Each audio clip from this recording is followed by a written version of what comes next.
way fadhiito kan gurraatu rabbuma nafaan gaafani naftuutu way fadhiito kan gugutamne nafkuti ya rabbi ansitti ol khanne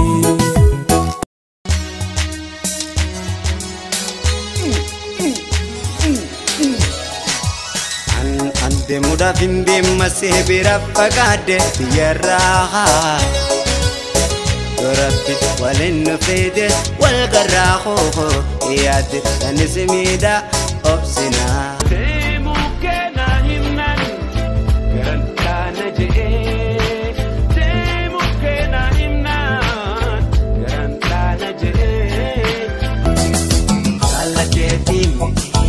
biya orma adakun naman ibu galun naman ibay biya ofi ya gaddi sagarbu adun naman argu jaran Yaadu wabii jireenyaa dhabee meedaatu biyyaa bahe ibsite abdii biyyaa biyya waanta suumaa akka dabaatu biyyarra oofa guyyaan ni dhufaa. Why armate it you? Hadir modalte ipiran jalati ganama galgala ijan alkabeti Biya tenyarra iruda damne biyam badesa fafachane Oya dendo arabiyando oya dendo oya dendo arabiyando oya dendo be wala mana taramata jiru walidune imanata be wala mana taramata jiru walidune imanata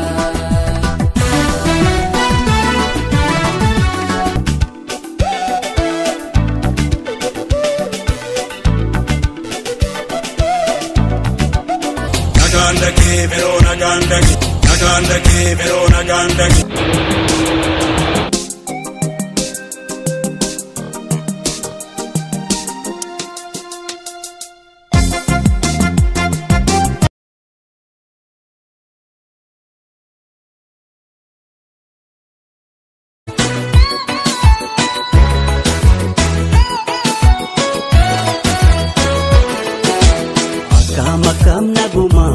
kam naguma jita damadu anarra fago jirtu fagate narra alala fago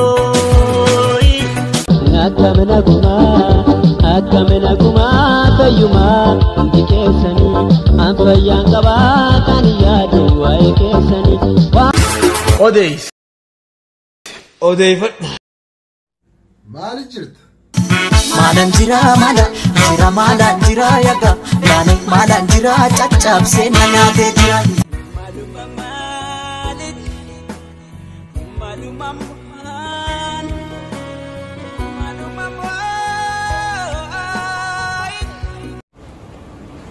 South Africa tira kono tumamti kamenya no sama jirani lubuna makanya bandesa jirani mana no matu jirani aku itu hai segera Rabbi lubungnya naga no abasu orbokiga Kambiga bajitan ilmana ya bunko biyarra simbase jirenyi tera Duma firan dufne abulesri arme de kalle siade chujurti Tufangira kuleto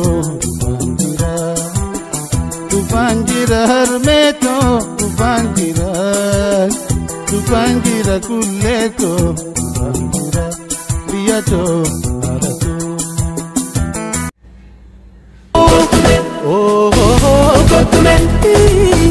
kotume oh kotume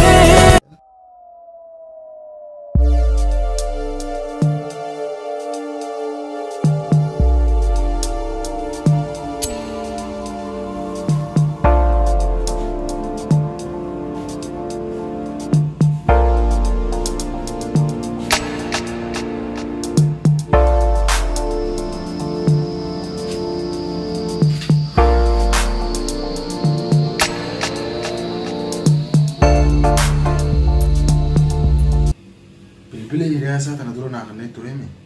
Ninga naan jee ture. Turbii tokko dabre. Maaluma ta'een jaawar.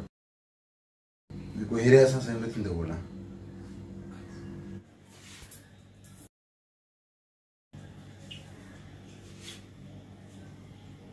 Hello. Hello. Akkami? Nagaa. Ana saahiba firooti. Firoo argachuu ni danda'a? Siyaa dabalti. Biyyarraan dawwale Oromiyaarraa? Toomsa South Africa bira jisni jirna firratti. Maal?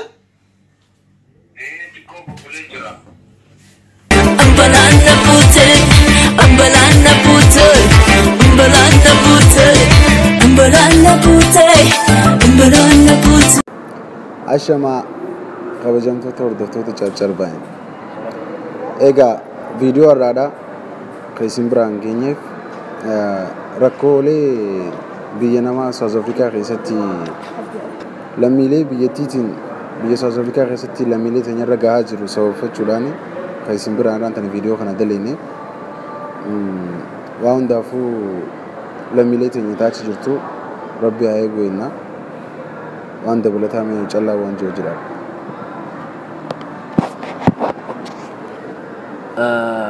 waan jechuu barbaade hunda obboleessa kiyya baleen jee jira. Akkuma beekamu viidiyoo kana obboleen keenya South Africa jiraniif rakkooleen adda addaa miidhaan adda addaa fi akkasumas saamicha qabeenyaa hatta hanga lubbuu dhabutti irra deemaa jiru kana ilaalleetti viidiyoo gabaabaa kana daleene rabbiin isin bira haa jiraatu isin jechuu barbaada obboleen kiyya South Africa jirtan biitii namaa waan fitille biyyuma namaati. Rabbiin guyyaa takka inshaallah nurraa guuta jeetii yaada rabbi isin irraa haa guutu hanga dandeessan garuu lubbuuti san ifee godhaaf yaalaadha addunyaan dhumti waan hundi dhumtudha kanaaf jettanii akka hin galaafatamne gamanumaan dhaamsa kiyya isiniif dabarsuun barbaada ifee gaadhaan jechuu fedha galatoomaadha ulfaadha.